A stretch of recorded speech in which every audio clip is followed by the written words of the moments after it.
Good day mga kapatid. I just want to share word of encouragement.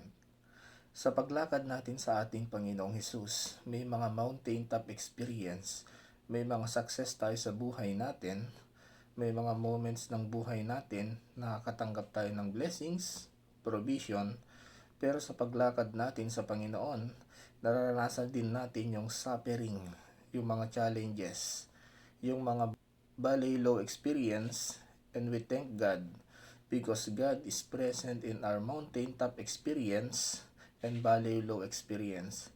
But what if I tell you na hindi lang present si Lord sa mga mountaintop and valley low experience, present din siya sa gitna.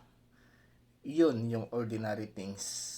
Yung hindi ka nakaranas ng promotion, hindi ka rin naman nakaranas ng demotion.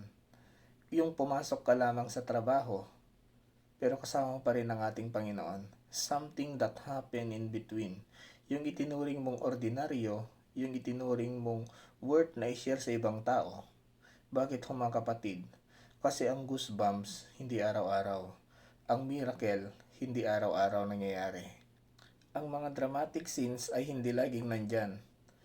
And the Bible keep talking about a lot of ordinary things in our life na pwede niyang gamitin and to do extraordinary things na minsan ginamit ng Lord ang sitwasyon ng tao na tingin niya ay ordinaryo para ipahayag ang kanyang kapangyarihan. Amen.